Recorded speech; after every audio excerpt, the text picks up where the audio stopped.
Cristina. Oi, Thiago, como vai? Tudo bem?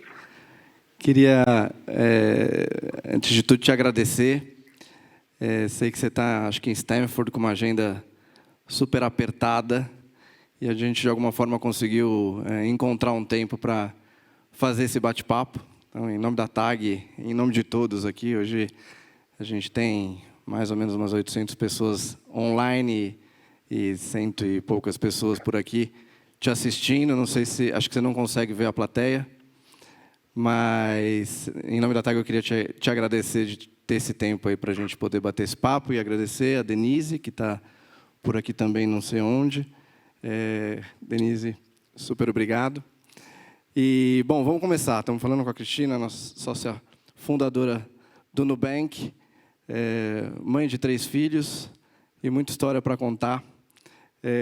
Eu acho que você já algumas vezes contou essa história, mas eu vou começar por ela. Sei da tua carreira de sucesso em grandes bancos e sei da tal casinha da rua Califórnia. Mas acho que eu não sei os detalhes suficientes que fizeram com que você tomasse essa decisão e decidisse empreender de uma forma tão magnífica aí ao longo dos últimos anos. Então, eu vou te pedir para começar contando um pouquinho. Eu confesso que eu me identifico. Eu me lembro, eu tive uma carreira em banco também, e com 28 anos eu decidi fundar a TAG há 19 anos. E eu me lembro no primeiro ano que eu tinha a convicção de que a TAG captaria 150 milhões de reais. E a gente captou 12. E ali a gente viu que a história do empreendedorismo iria trazer grandes desafios. Acho que você deve ter passado por vários, mas eu queria começar entendendo um pouquinho do porquê, né? Por que a decisão de sair e como foi essa história? Claro. Bom, primeiro, boa tarde a todo mundo. Obrigada, Thiago. Obrigada, Denise, por fazer a ponte. Thiago, pelo convite. Que bom que os astros se alinharam aí. Calhou, né, de eu ter um breakzinho aqui, a gente conseguisse falar. Então, um prazer estar aqui com vocês hoje. Então, essa história, ela é um pouco diferente, acho que talvez do que a maioria das pessoas olha de fora e imagina, né? De fato, eu trabalhava para um grande banco, mas eu não saí de lá para empreender, né? Eu não saí com aquela visão de, não, peraí, eu preciso começar um negócio meu. Eu só, em algum momento na minha carreira, eu estava bem remunerada, bem avaliada, né? Eu acho que eu tinha uma perspectiva de continuar crescendo no banco. Só que eu precisava de algo que fizesse mais sentido para mim, né?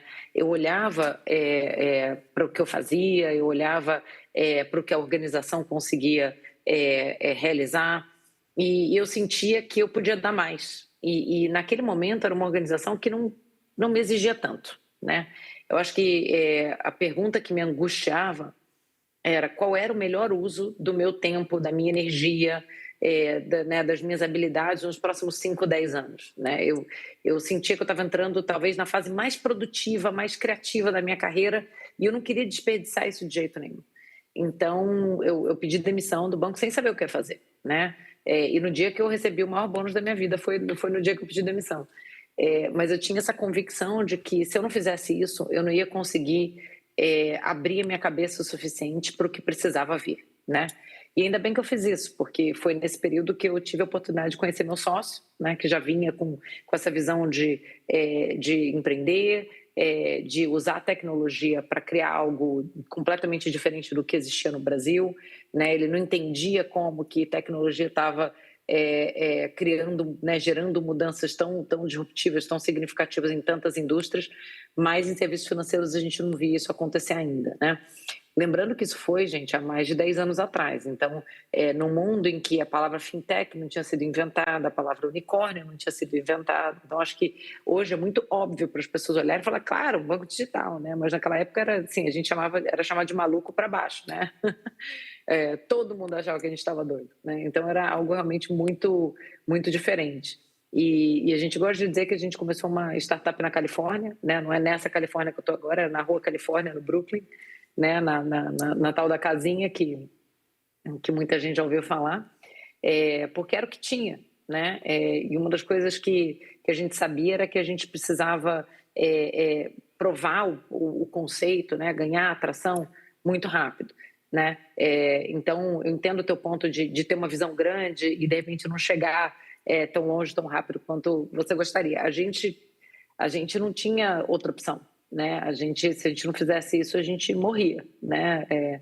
Então, a gente, em menos de um ano, e gastando menos de $1 milhão, que foi um pouquinho do seed capital que a gente levantou, a gente estava emitindo os primeiros cartões, a gente já tinha uma primeira versão do produto e a gente já estava operacional. Então, só para contar aí um pouquinho do começo que você pediu para eu contar. O desafio da startup, quando vocês começaram, acredito que seja um desafio diferente da startup de hoje, né? $1 milhão no primeiro ano e, muito provavelmente, não suficiente para fazer tudo o que era preciso, né? Imagino que você deve ter muitos desafios e, em dado momento, até, não sei se pensado em desistir, mas meio que aquela sensação está bem difícil, né? Me conta um pouco de como foi superar esses desafios e a própria maneira de se financiar naquela época onde isso era, de alguma forma, novo, diria, né? Não, os formatos que nós temos hoje de financiamento já são mais claros, acho que naquela época era um pouquinho diferente. Bem diferente, né? Naquela época quase não existia venture capital no Brasil e hoje é engraçado que você vê assim, startups com modelos de negócio completamente, né, ambíguos ou questionáveis, gastando $1 milhão assim, no primeiro escritório, que é uma coisa maluca para a gente, né? A gente fez muito do que a gente chama de bootstrapping, então mesmo o primeiro seed money que a gente levantou, a gente demorou muito para conseguir chegar ele no Brasil, né? Por causa justamente de burocracia. Então, a gente levou muito tempo para conseguir abrir a empresa, depois muito tempo para conseguir abrir uma conta num banco, depois muito tempo para conseguir fazer o câmbio para trazer esse investimento para o Brasil. E nesse tempo, a gente estava se financiando, então a gente botou dinheiro do bolso, eu fiz muita coisa na pessoa física também, né? Então, eu era a única brasileira dos 3 fundadores, então aluguei lá o nosso primeiro escritório, que era a tal da casinha, né? Fiz o primeiro setup ali, internet, tal, as coisas todas no meu CPF. Então, de fato, foi uma coisa muito do que os americanos chamam de bootstrap mesmo, sabe? Aquela coisa de você fazer o que dá com o que tem e ser muito criativo, muito inventivo para tirar o negócio do chão. Agora, eu vou te falar que essa não foi a parte mais difícil, né? Você comentou sobre pensar em desistir. A gente tinha muita convicção de que o problema que a gente queria resolver era muito grande, ele doía muito, a dor do consumidor era muito grande, né? E também era muito difícil fazer tudo o que a gente estava fazendo, né? Eu acho que o espaço de financial services, né, de serviços financeiros, ele é muito complexo, é muito regulado. Você precisa de muito conhecimento técnico, você precisa de muito investimento em tecnologia, em infraestrutura. Então, de fato, tudo que a gente fez, inclusive a gente começou com um produto de cartão de crédito que exigia também muito capital, exigia a gente ser muito cuidadoso com os modelos de concessão de crédito. Então, assim, tudo que a gente fez era muito difícil, né? Muito mais difícil do que o caminho de várias outras startups, inclusive no mundo, né? Que começaram pelo caminho de criar uma conta com cartão de débito, aí você não precisa de tanto capital, você não precisa dar crédito, né? Então, de fato, a gente escolheu um caminho muito difícil. E para isso você precisa de muita resiliência. Eu acho que a maior dificuldade, eu acho que as coisas que passaram mais perto de me pensar, de me fazer pensar em desistir, elas não foram relacionadas a gente não estar ganhando tração, ou os clientes não estarem lá. Isso tudo aconteceu ainda bem, né? Acho que parte sorte, muita parte mérito nosso também do que a gente construiu, mas isso foi bem. O difícil é o lado que ninguém vê, né? O difícil mesmo, né? O que dói mesmo, ou que doeu mesmo para a gente, é tudo que acontece da porta para dentro, né? Então, os desafios de liderança, de gestão de pessoa, desafios de inteligência emocional, os desafios nos relacionamentos e você se manter focado, centrado, né? A quantidade de desaforo que você tem que levar, quantidade de sapo que você tem que engolir, né? Acho que essas são as partes mais difíceis, ou foram as partes mais difíceis. Falando um pouquinho das partes difíceis, vocês, de alguma forma, foram pioneiros, né? E isso, sem dúvida, deu a vocês uma enorme vantagem. Se eu não estiver errado, são 85 milhões de clientes. Imagino que em número de clientes, acho que o quarto ou quinto maior banco da América Latina, uma marca extremamente valiosa. Mas outros vieram e, de alguma forma, estão tentando ocupar os seus espaços, né? Qual o próximo passo do pioneirismo do Nubank? Qual é o próximo grande projeto que, eventualmente, destaca o Nubank desse mercado que, de alguma forma, vem tendo uma concorrência importante ao longo dos últimos anos? Assim, eu acho que a gente olha para o mercado hoje e ele é muito diferente do mercado que a gente entrou há 10 anos atrás, né? Inclusive em termos de concorrência. Eu acho que hoje no Brasil são quase 1.000 fintechs, né? Pensa que não existia nenhuma há 10 anos atrás. Então, de fato, teve um grande boom, né? De empresas que nasceram, de capital que foi alocado, né, para essas empresas nascerem, crescerem no Brasil. E isso torna, sem dúvidas, o ecossistema muito mais dinâmico, muito mais competitivo, sem dúvida, né? Mas isso também traz muito mais inovação, isso expande o pool de talentos, né, de uma maneira mais acelerada. Então, assim, sob o ponto de vista do Nubank, a gente vê isso tudo com muito bons olhos, né? Eu acho que a gente viu uma mudança muito grande na indústria.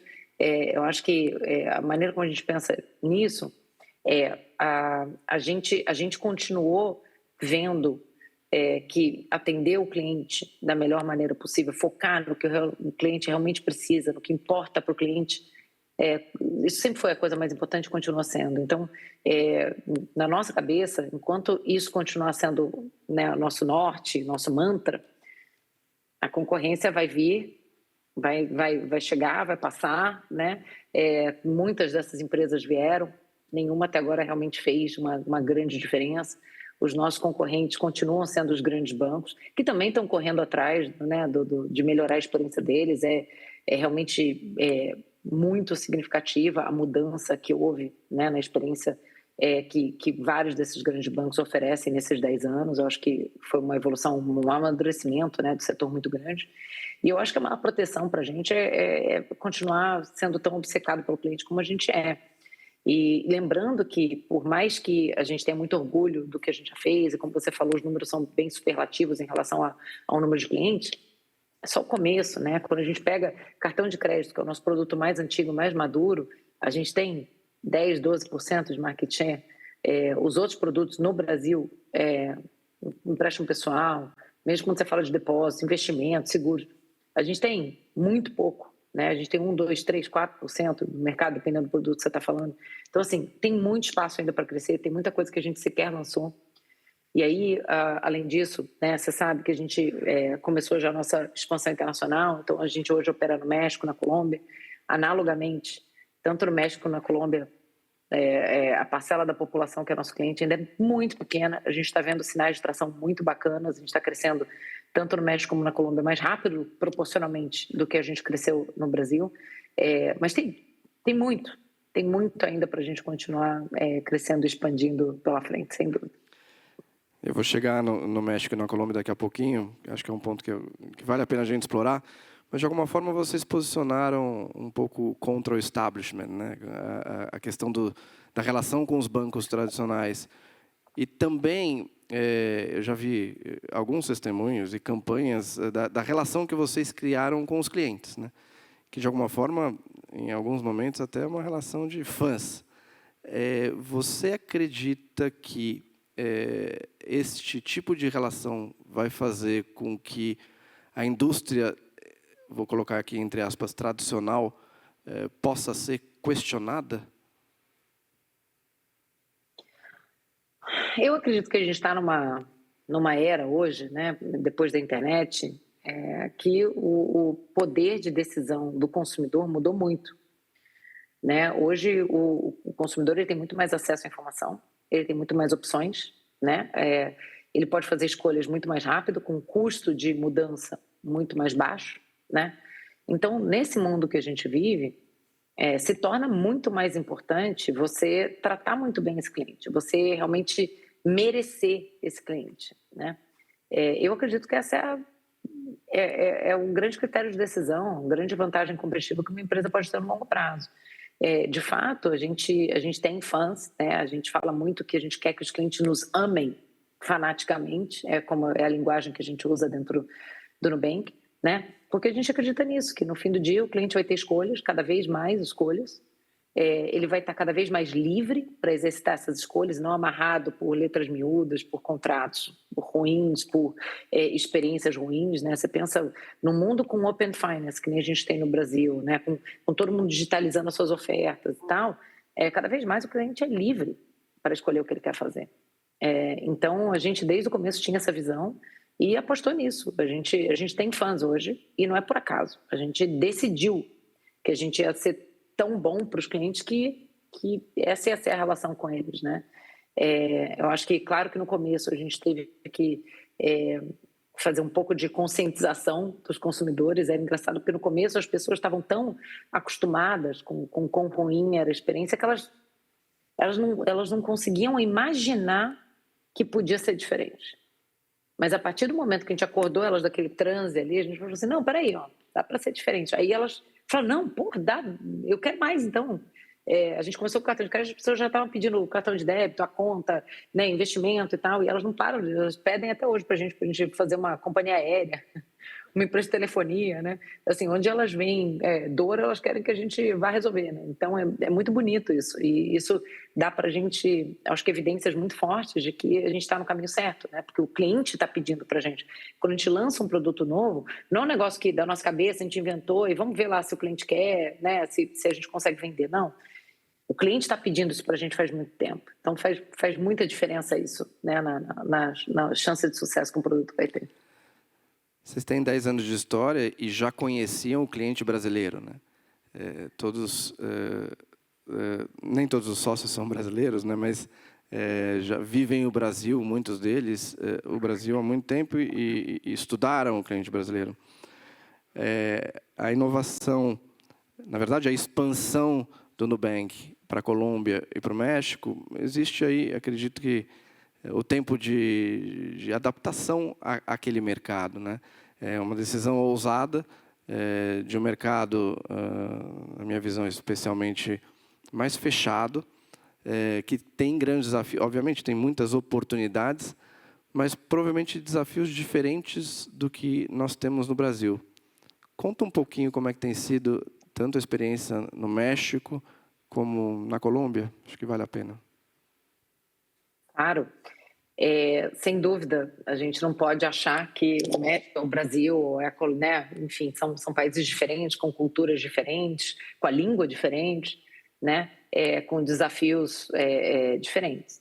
Mas a gente vê, sim, algumas similaridades. Eu acho que em todos esses países a gente encontrou indústrias muito concentradas, onde você tinha ali 4, 5 bancos que concentravam 70%, 80%, às vezes 90%, né, do mercado, dependendo da linha de produto ou de serviço que você está falando.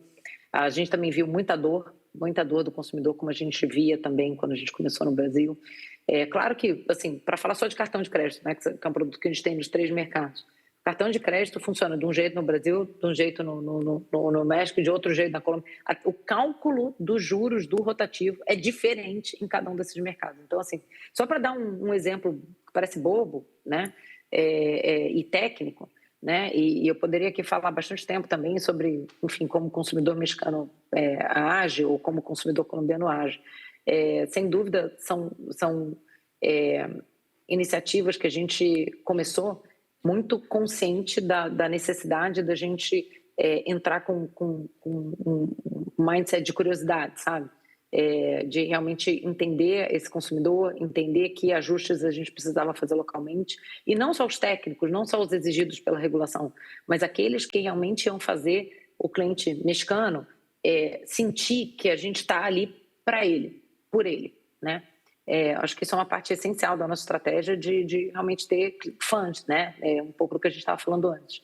Então, se a gente chegasse no México e não conseguisse convencer esse cliente mexicano que a gente se importa com ele, né? Que a gente está ali para ele de verdade, que a gente não está só, não, vim do Brasil, funcionou lá, deixa eu jogar aqui para ver se cola, né?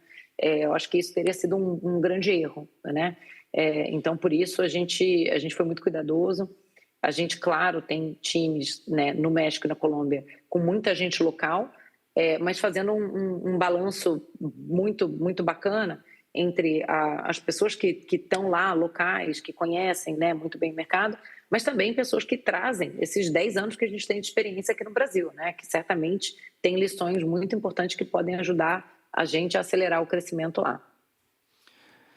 Um pouquinho de números, como é que vocês estão planejando o crescimento, em ritmo de crescimento comparado ao Brasil?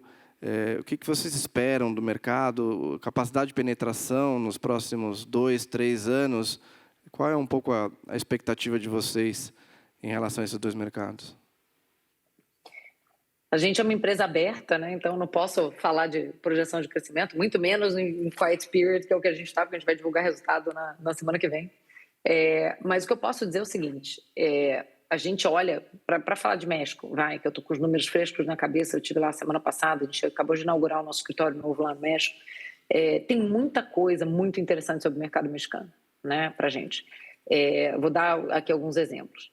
É um mercado que a penetração em geral, né, de produtos e serviços financeiros é muito mais baixa que no Brasil. A penetração de cartão de crédito, por exemplo, ela é 1/3 da penetração de cartão de crédito que a gente tem no Brasil. Imagina isso, né?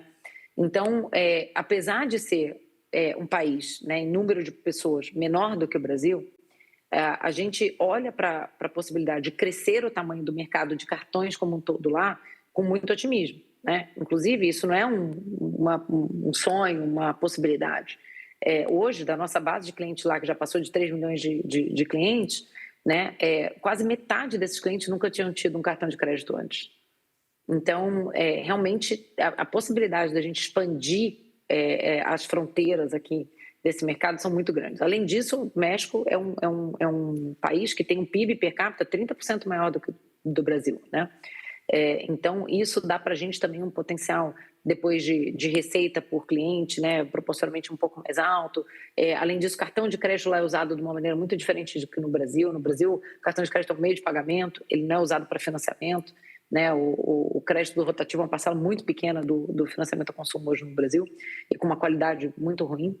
No México, não. No México, ele é muito mais parecido com o mercado americano, onde as pessoas, de fato, usam o cartão de crédito como um meio de financiamento, né? Então, isso dá para a gente uns economics muito mais interessantes lá. Então, enfim, acho que são inúmeras possibilidades que tornam os dois mercados, tanto México como Colômbia, super interessantes para a gente, mesmo quando a gente compara com o Brasil.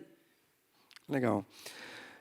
Voltando um pouquinho para o Brasil, sempre existe uma discussão sobre a rentabilização da base de clientes nos bancos digitais. E acho que esse é um tema que vira e mexe entra em discussão ou entra em voga quando tem a questão dos resultados. Sei que você está em período de silêncio aí, mas eu queria ouvir um pouquinho, até onde você pode nos comentar, em relação um pouco dessa estratégia de rentabilização da carteira e junto com essa pergunta, o cliente de alta renda, né?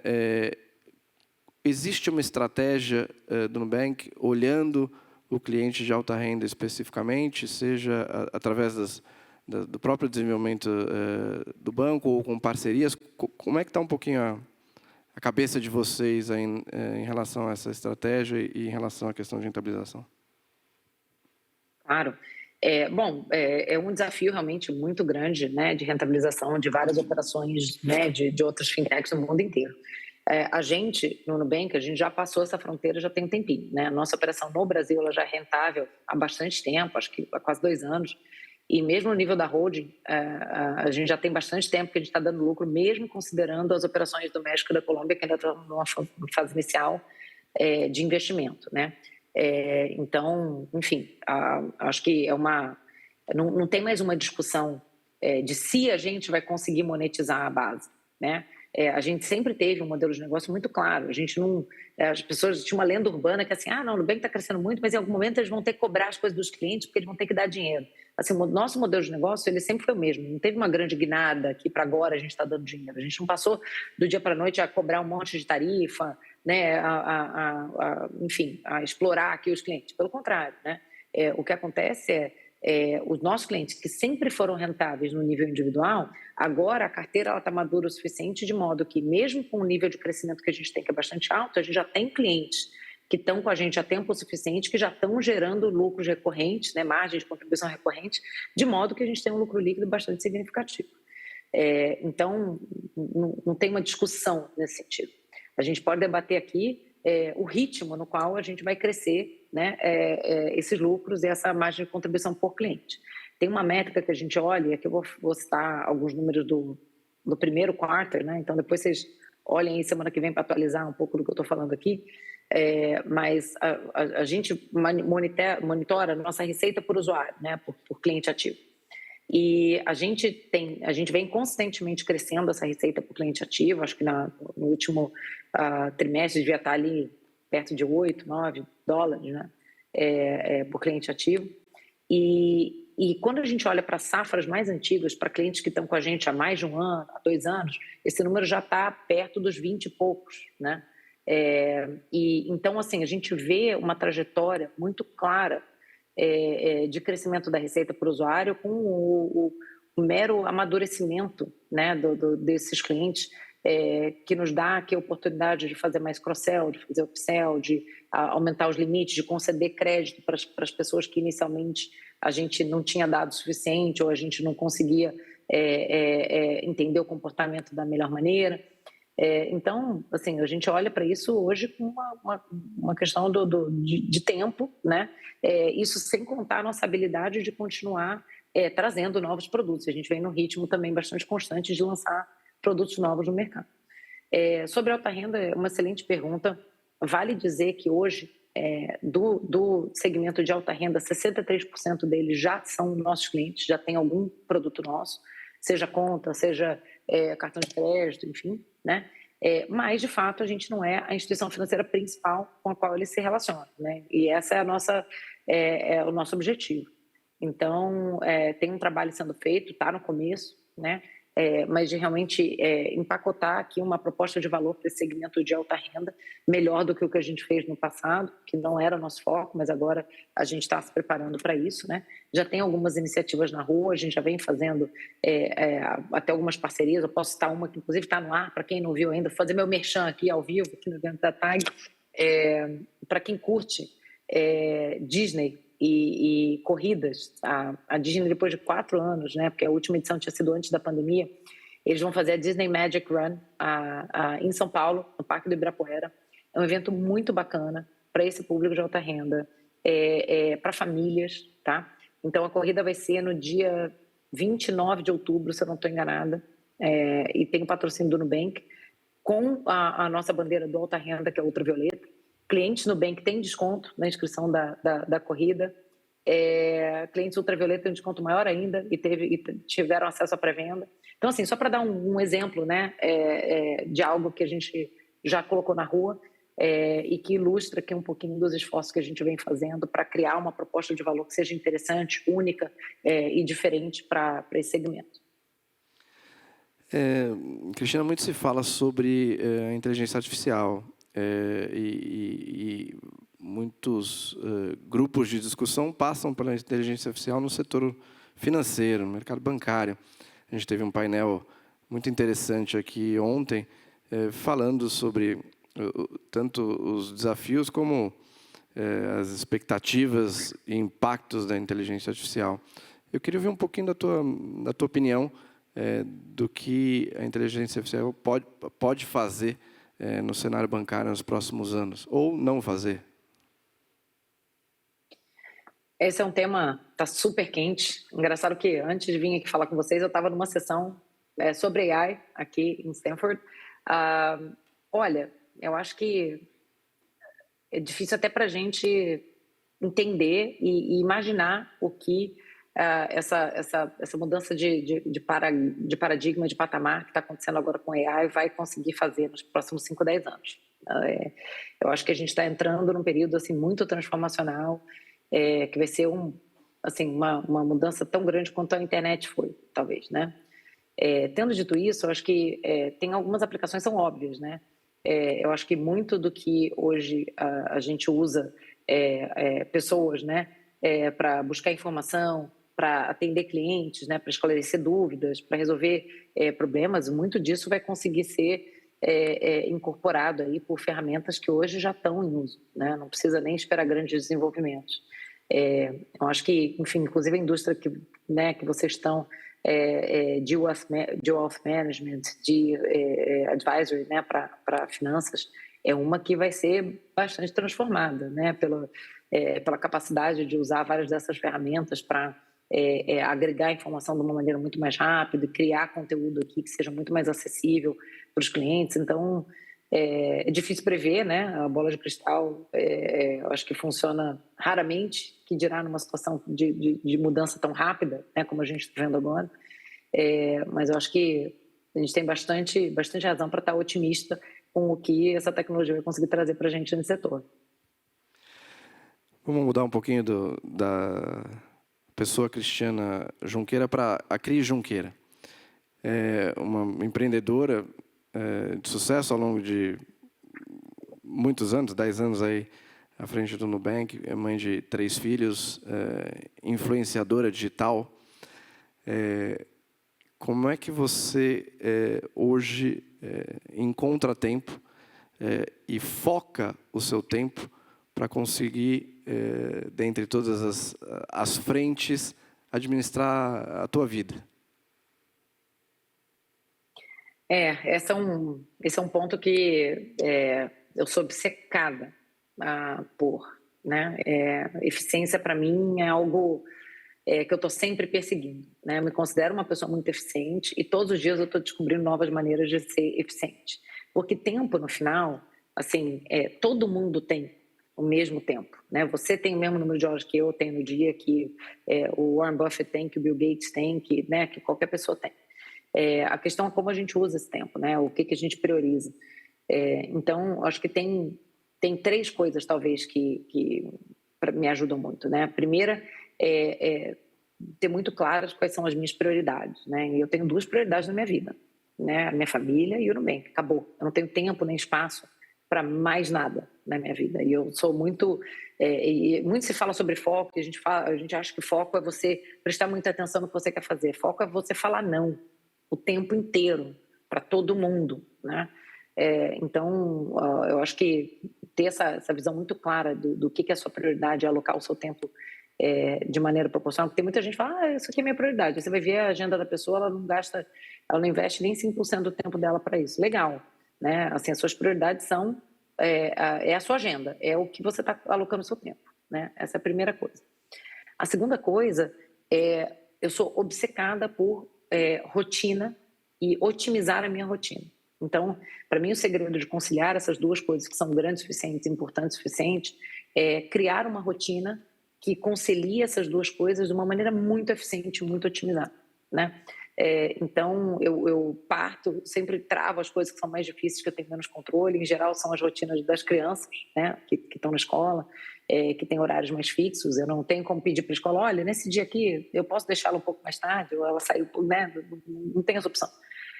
Então, eu parto disso e tento organizar todo o resto em volta disso, né, da maneira mais eficiente que eu posso. Eu acho que a terceira coisa é pensar em coisas que escalam, né, e que trazem mais eficiência para essa rotina que já é bastante apertada. Então, por exemplo, você comentou sobre essa questão né, do que eu faço nas redes sociais, né, de ser uma influenciadora. Isso, no fim, veio de uma necessidade de ganhar muito escala com comunicação. No fim, eu sou demandada por muita gente, por empresas, por pessoas que querem aprender, que querem ajuda, que querem uma palavra, que, enfim, querem entender como que eu faço, né, tudo que eu faço. E as redes sociais foram, né, um canal que me viabilizou falar com dezenas, às vezes centenas de milhares de pessoas, né, com algum conteúdo que eu produzo ali, e ter um impacto muito maior. Então, assim, o nível de leverage que eu tenho quando eu produzo conteúdo ali é muito grande. Então, esse é o tipo de coisa que chama a minha atenção e que me faz achar que vale a pena eu dedicar meu tempo, né? Quando eu consigo realmente alavancar muito o esforço que eu estou fazendo ali para o tipo de retorno que eu vou ter. um pouquinho mais da história da Cris Junqueira de novo, e aí falando especificamente sobre investimentos, que é o tema que a gente tem aqui, né? Como é que é a Cris Junqueira em classes de ativos, em decisões de investimentos? Conta um pouquinho para a gente sobre a tua visão de investimentos. Cada um tem a sua filosofia, né? A minha é a seguinte: o meu maior ativo hoje sou eu, é a minha carreira, né? Então, a minha prioridade é essa. Do ponto de vista e assim, a maior classe de ativo que eu tenho, que eu possuo no meu patrimônio, são ações do Nubank, certo? Né? Tipo, até hoje eu vendi lá uma merrequinha e tal, mas assim, por mim eu não vendo mais uma ação do Nubank o resto da vida, praticamente, né? Então, o que eu tenho, né, que não é em ações do Nubank, francamente está em renda fixa, é a casa que eu moro, uma casa que eu tenho no interior, que a gente vai com a família e tal, né? E é isso, sabe? Eu não invento muito, ou não procuro, não invisto tempo, não é uma prioridade, não é um retorno bom no meu tempo, tentar entender como que eu maximizo o retorno no dinheiro, no patrimônio que eu tenho que não está aí no Nubank. Não faz a menor diferença. Esse tempo, para mim, é muito melhor investido em ser a melhor profissional que eu posso ser para a minha carreira, entendeu? Esse é o grande leverage que eu tenho. É uma filosofia diferente, imagino que todo mundo tem, mas funciona para mim. A gente adora essa filosofia, inclusive nós vamos marcar uma visita com você para poder maximizar esse recurso que eventualmente você não consegue usar o tempo para fazer isso, inclusive graças a esta falta de tempo que a gente existe e faz o negócio acontecer. Você me falou um pouquinho de cultura e de valores, e esse é um negócio que eu notei ao longo de 19 anos da empresa, que a minha liderança mudou. De alguma forma, eu posso até dizer que a própria personalidade, de alguma forma, mudou. Quem era a Cristina Junqueira, a líder, há 10 anos no Nubank, e quem é hoje? Quais foram essas mudanças? Eu não sei se, até do ponto de vista de personalidade, me conta um pouquinho, não sei se você consegue voltar um pouco no tempo e fazer essa comparação. Eu acho que seria legal ouvir. Eu mudei muito em 10 anos, muito. É engraçado que as pessoas que convivem comigo hoje, elas sabem que eu sou bastante direta, bastante objetiva, né? Que eu sou impaciente de alguma maneira, né? Eu tenho essa obsessão com a eficiência, né? Um negócio que me deixa louca, desperdiçar meu tempo, isso tudo é verdade. Mas, gente, pensa em todas essas características elevadas à enésima potência, era eu há 10 anos atrás, sabe?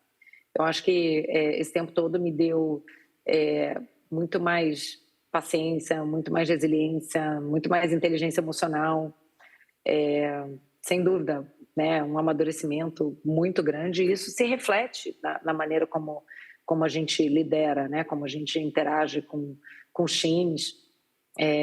Engraçado, tem um livro muito bom de um cara chamado Cláudio Araoz, acho que ele chama, né?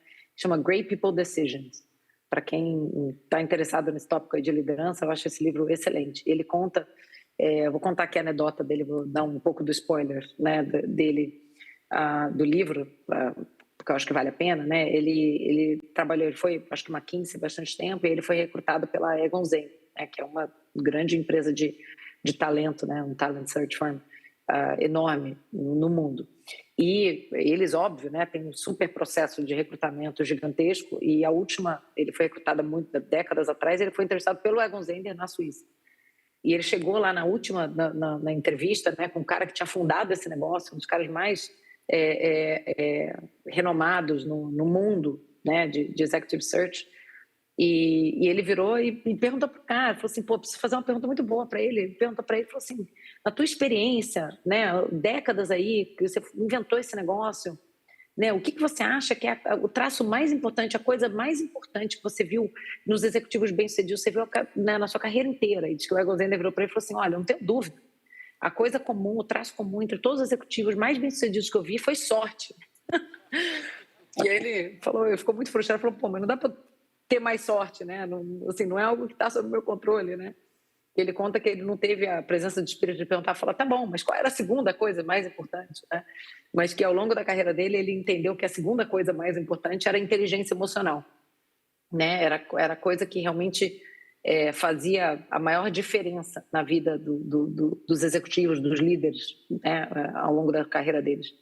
Então, é algo que, especialmente dos últimos 5 anos para cá, 5, 6 anos para cá, algo que eu tenho investido tremendamente, onde eu acho que eu fiz a maior melhoria, né, do meu desenvolvimento pessoal, mas onde certamente ainda tem muito para aprender, mas onde eu certamente indico que as pessoas invistam a maior parte do tempo delas.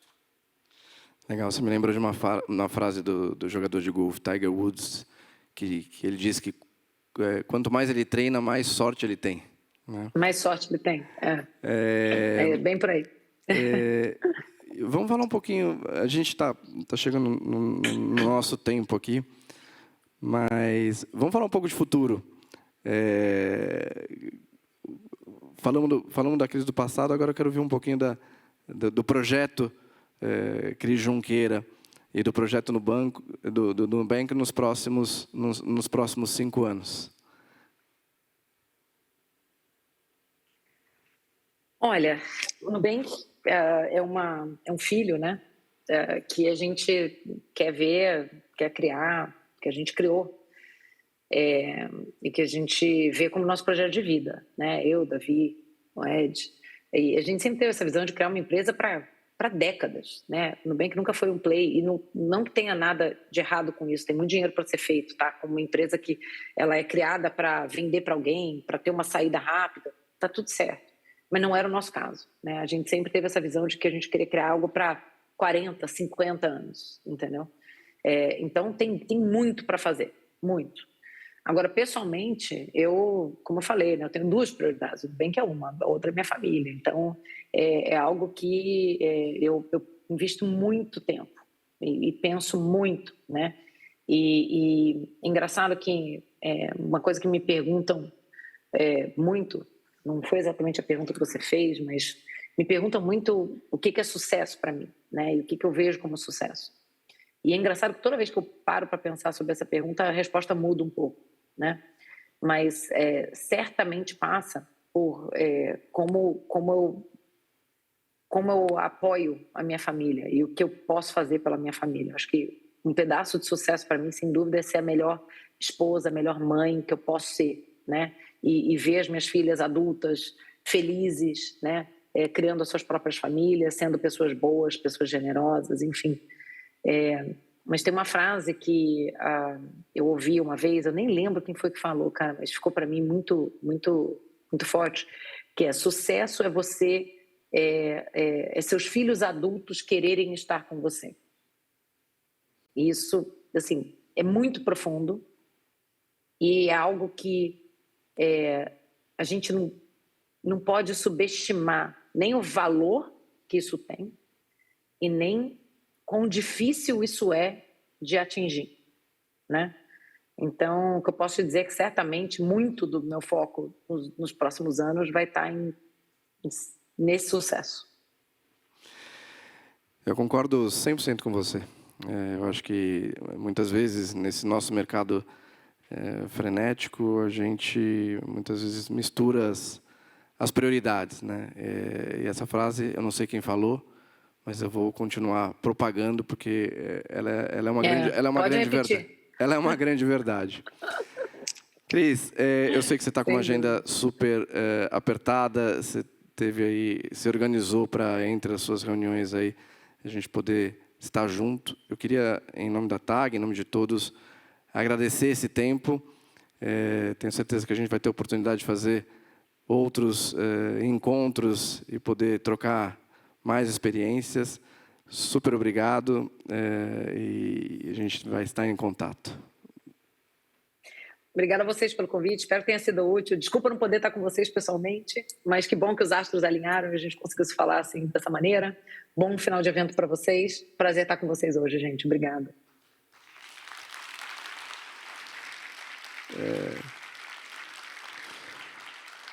Queria aproveitar só 2 minutos e agradecer de novo a presença de todos. Acho que Como eu disse na abertura, é um orgulho muito grande poder ver a 5ª edição da TAG no formato, no porte, no tamanho, com a importância que hoje esse evento tem para o mercado institucional e para as pessoas físicas. A gente teve palestrantes internacionais, a gente teve gente do governo, a gente teve, muito provavelmente, os maiores nomes dos gestores em diferentes classes de ativos. Acho que uma discussão de altíssimo nível sobre geopolítica, macroeconomia e cenário. Então, eu só posso, de novo, agradecer a todos que fizeram esse evento acontecer, a equipe da TAG, aos patrocinadores.